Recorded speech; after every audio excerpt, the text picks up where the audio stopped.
हम लोग बात करेंगे बचा हुआ जो प्रोटीन का टॉपिक था, जिसमें हम लोग वॉइसलेस रिकॉर्डिंग आपको शेयर किए थे। और आज हम लोग बात करेंगे प्रोटीन के कुछ इम्पोर्टेंट फैक्ट्स को, जिसमें प्रोटीन की कमी से होने वाले रोगों की चर्चा करेंगे। और इसके बाद भी एक सेकेंड पार्ट मिलेगा, जिसमें एग्जाम में पूछे हुए कुछ ऐसे फैक्ट्स हैं जो शायद आपको कंफ्यूज करते हैं, उसके बारे में भी डिटेल आपको समझने को मिलेगा।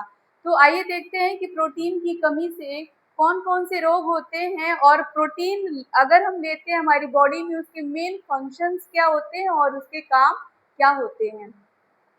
तो प्रोटीन के कार्य 13 वर्क्स को हम लोगों ने यहाँ पे डिनोट किया है। इसके अलावा भी कुछ काम आपको मिल सकते हैं, जिसमें प्रोटीन के कार्य में है निर्माणात्मक कार्य, जो शारीरिक वृद्धि और विकास से संबंधित होता है। हम लोग जानते हैं कि जो पोषक तत्व होते हैं उसमें कार्बोहाइड्रेट, प्रोटीन, विटामिन, खनिज लवण, जल और रफेज को भी रखा गया है। उसी के अंतर्गत प्रोटीन का जो मेन फंक्शन होता है वो निर्माणात्मक कार्य ही होता है। जैसे कार्बोज का काम और वसा का मेन फंक्शन होता है ऊर्जा देना। किसी कंडीशन में जब कार्बोहाइड्रेट और वसा से हमें ऊर्जा नहीं प्राप्त हो पाती है, या बॉडी में डायबिटीज की समस्या होती है, तो डॉक्टर रिकमेंड करते हैं कि आप प्रोटीन अधिक मात्रा में लीजिए, तो आप उससे ऊर्जा प्राप्त करें। यानी वो अपना मेन वर्क छोड़ के पहले ऊर्जा देने का काम करने लगता है। तो इस कंडीशन में ये भी कह सकते हैं कि प्रोटीन जो है हमारे शरीर को ऊर्जा देने का भी कार्य करता है। नेक्स्ट है कि तंतुओं का पुनः निर्माण व उनकी मरम्मत करना। तो निर्माणात्मक कार्य अगर हमने मेंटेन कर दिया, तो नई कोशिकाओं का निर्माण करना, तंतुओं का निर्माण करना, ये सारी चीजें इसके अंतर्गत आ जाती हैं। फिर है शरीर की क्रियाओं को नियमित व निगमित करना। जो प्रोटीन होता है कहीं कहीं पे वो क्या करता है कि बहुत सारे हमारे कार्बोहाइड्रेट हैं, वसा है, इनके साथ जुड़कर नियामक का भी कार्य करता है। साथ ही में पीएच को ये क्या करता है, नियंत्रित करता है। जब हमारे शरीर में किसी भी भोजन का पाचन होता है, तो वो अम्लीय और क्षारीय दोनों माध्यम में होता है, ठीक है। और हमारे ब्लड में भी अम्ल और क्षार की मात्रा पाई जाती है, उसको क्या करता है, ये नियंत्रित करने का काम करता है। हमारे रक्त का जो पीएच है, हम जानते हैं कि यह क्षारीय होता है और इसका क्षारीयता 7.4 होता है। और इस क्षारीयता को मेंटेन करने के लिए प्रोटीन की बहुत ज़्यादा आवश्यकता होती है। ज़्यादा इन द सेंस कि जितनी बॉडी को हमारी ज़रूरत है। हार्मोन्स और जो एंजाइम होते हैं ये तो बने ही होते हैं प्रोटीन के, यानी कि ये इनका निर्माण करते हैं। फिर हमारे शरीर में एंटीबॉडीज का निर्माण करते हैं, जो रोग प्रतिरोधक क्षमता बढ़ाने में हमारी सहायता करते हैं।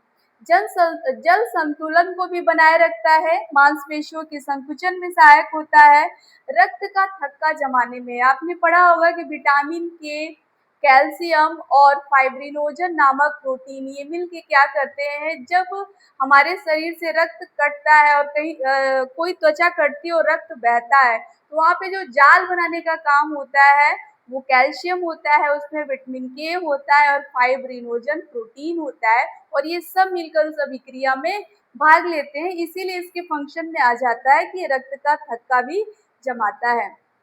सामान्य दृष्टि में भी हमारा प्रोटीन सहायक होता है, क्योंकि हमारे आंखों में पाए जाने वाले कोन्स और रॉड की बात करें, तो रॉड में हमारा रोडोप्सिन नामक प्रोटीन पाया जाता है। अगर उसका अभाव है तो हम चीज़ों को सही तरीके से नहीं देख सकते, विजुलाइज नहीं कर सकते हैं। फिर है स्थानांतरण प्रोटीन के रूप में। जब हम लोगों ने प्रोटीन का वर्गीकरण उसमें पढ़ा था, तो व्युत्पन्न प्रोटीन पढ़ा था, संयुक्त प्रोटीन पढ़ा था। उसी के अंतर्गत जब प्रोटीन इन दोनों के रूप में हमारी बॉडी में मिलता है, तो स्थानांतरण का भी कार्य करता है। फिर दूध के निर्माण में, इसके निर्माण में तो सबसे ज़्यादा इम्पोर्टेंट रोल होता है, और हमारे एग्जाम में पूछा भी जाता है कि माँ के दूध में प्रोटीन की मात्रा कितनी होती है, भैंस के दूध में कितनी होती है, गाय के दूध में क्या होता है। और माँ के दूध का जो प्रोटीन की मात्रा होती है उतने ही बालक के शरीर के लिए आवश्यक होता है। तो जो प्रोटीन होता है वो दूध के निर्माण में भी सहायक होता है। अब देख लें कि अगर प्रोटीन हमने लिया, उसका इतना फंक्शन रहा, काम इतना हुआ, तो इसकी कमी से रोग कौन कौन से हमें हो रहे हैं। तो मेन जो रोग, बहुत सारे रोग हैं, बट मेन जो रोग जो सामान्यतः पूछा जाता है आपसे वो है क्वाशियरकर, मेरास्मस और मेरास्मिक क्वाशियरकर। कहीं कहीं आपको मेरास्मस, अगर आप हिंदी शब्द देखते हैं तो आपको सूखा रोग के रूप में भी इसे पा सकते हैं आप। तो आइए अब इसकी इन तीनों की चर्चा करते हैं। हम क्वाशियरकर की सबसे पहले बात करेंगे। ये जो क्वाशियरकर है वो अधिकतर आपका 1 से 4 वर्ष तक के बालकों में देखने को मिलता है। फिर इसमें क्या होता है कि प्रोटीन की कमी होती है। इसको आप ध्यान दीजिएगा कि क्वाशियरकर में प्रोटीन की कमी होती है, यहाँ ऊर्जा को मेंटेन नहीं किया गया है। ठीक है, प्रोटीन की कमी से मेनली क्वाशियरकर होता है। और इसका जो मुख्य कारण होता है, कारण तो और भी बहुत है, लेकिन मुख्य कारण ये माना जाता है कि जब माता समय से पहले ही अपने बालक का स्तन त्याज्य करती है, यानी विनिंग करती है, तो इसके बाद उसे पोषित आहार नहीं मिलता है, जिसके कारण उसको क्वाशियरकर रोग हो जाता है। अगर खोज करें कि इस बीमारी की खोज किसने की, किसने पकड़ा इसको, तो भाई विलियम सिसली के द्वारा 1933 में क्वाशियरकर बीमारी की खोज की गई थी। और जो क्वाशियरकर है एक अफ्रीकन शब्द है, जिसका मतलब होता है कि वह रोग जो पहले बालक को दूसरे बालक के जन्म के बाद हो जाता है। ऐसा क्यों बोला गया? क्योंकि जब पहला बालक है और उसके बीच में अंतराल 3 वर्ष का, 4 वर्ष का, 2.5 साल का भी नहीं है, तो दूसरा बालक फिर दूध पीने के लिए तैयार होता है। इस स्थिति में बहुत कम टाइम में ही, जब उसकी प्रारंभिक अवस्था होती है, स्तन त्याज हो जाता है और उसके शरीर में प्रोटीन का अभाव हो जाता है। फिर क्वाशियरकर से जो ग्रसित बालक होता है उसे हम लोग बेबी शुगर कहते हैं। और ऐसा क्यों कहते हैं, आइए समझते हैं। जो बेबी शुगर होता है, इसमें क्या होता है, बालक देखने में ऊपर से बहुत स्वस्थ दिखाई देता है। उसका हाथ पैर चेहरा एकदम फूला फूला और चिकना दिखाई देता है, तो हमें ये लगता है कि बालक बिल्कुल स्वस्थ है, लेकिन उसके अंदर तो क्या होता है, प्रोटीन की कमी होती है, जिसके कारण उसके मांसपेशियों में पानी भरने लगता है, सूजन होने लगती है, जिसे हम लोग कहते हैं कि क्या हो गया है, उसे ओडीमा हो गया है। और ये जो सूजन है, जब ये प्रारंभ होता है ओडीमा होना, या पैरों से प्रारंभ होता है। और इसको हम लोग चेक भी करते हैं कि ओडीमा है कि नहीं बच्चे को, तो दोनों अंगूठे को बच्चे के पैर पे हम लोग थंब रख के देखते हैं, जिसे एक चेक बोलते हैं पिटिंग ओडीमा। अगर अंगूठा दबा रह जाता है तो हम समझते हैं, कुछ देर बाद जब धीरे धीरे स्किन ऊपर आती है, तो इसी को बोला जाता है पिटिंग ओडीमा।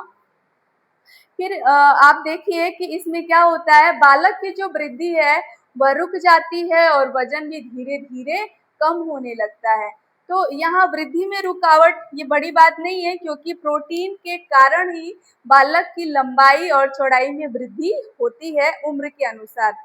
फिर क्वाशियरकर में बालक में रक्तहीनता भी होती है, यानी कि उसके शरीर में खून की कमी होना, और यकृत में वसा का जमाव होता रहता है, त्वचा खराब होने लगती है।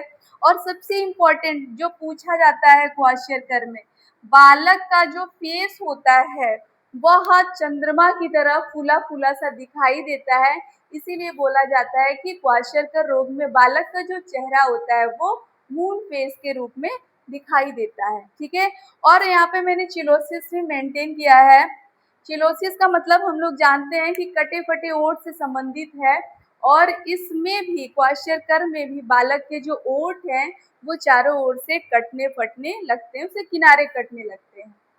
अब आइए हम समझते हैं कि फिर मेरास्मस क्या होता है, अगर प्रोटीन की कमी से क्वाशियरकर होता है तो मेरास्मस जो है एक ग्रीक शब्द है, जिसका मतलब होता है व्यर्थ होना। ठीक है, और व्यर्थ होना का मतलब है कि बिल्कुल खराब हो जाना है। तो क्या खराब हो रहा है इसमें, प्रोटीन और ऊर्जा। जैसा कि हम लोग क्वाशियरकर में पढ़ रहे थे कि प्रोटीन की कमी है, लेकिन इसमें जो हम पढ़ रहे हैं वो क्या है, प्रोटीन और ऊर्जा दोनों की कमी है। इसको एकदम डबल मार्क कर लीजिएगा, क्योंकि इसमें कोई कंफ्यूजन होना ही नहीं चाहिए कि सूखा रोग में प्रोटीन और ऊर्जा अर्थात कार्बोज दोनों की कमी हो रही है, बट क्वाशियरकर में केवल प्रोटीन की कमी हो रही है।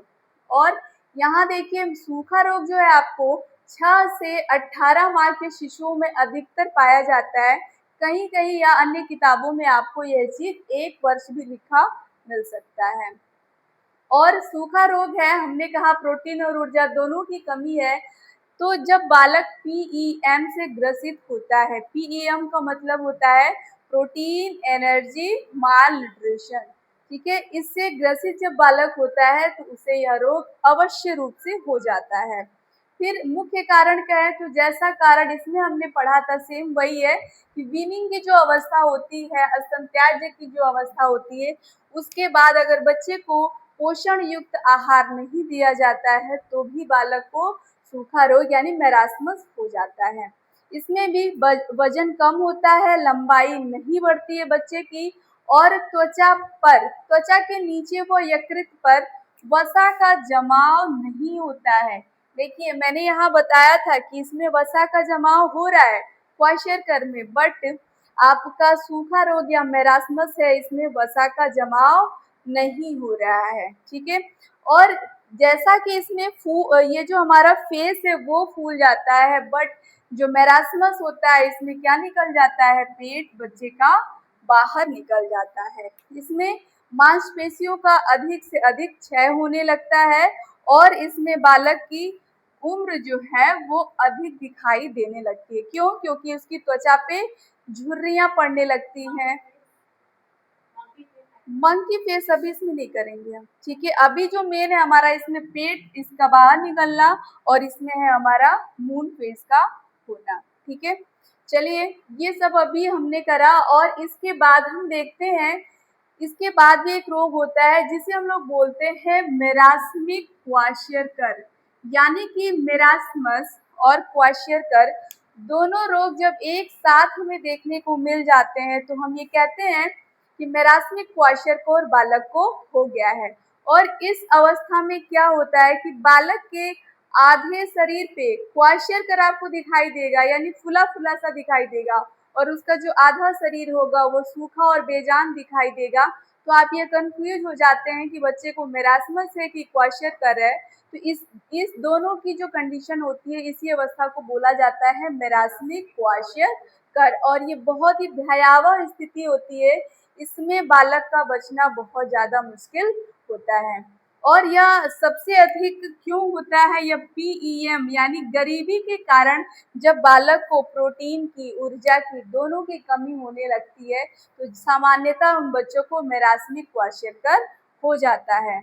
अब बात करते हैं कि क्या प्रौढ़ों में भी प्रोटीन की कमी के कोई इफेक्ट होते हैं, तो हाँ होते हैं। इसमें क्या होता है कि प्रौढ़ों में भी ओडीमा देखने को मिलता है, और ओडीमा शब्द का मतलब ही हिंदी में होता है सूजन का आना, ठीक है। फिर उन्हें भी एनीमिया होता है और थकान, घाव भरने में समय का लगना, ठीक है। तो ये रहे प्रोटीन की कमी से होने वाले सभी रोग और प्रोटीन के कार्य। अगला जो डिस्कस करेंगे टॉपिक हम नेक्स्ट पार्ट में करते हैं, तब तक के लिए आप वेट कर सकते हैं, क्लिक कर सकते हैं।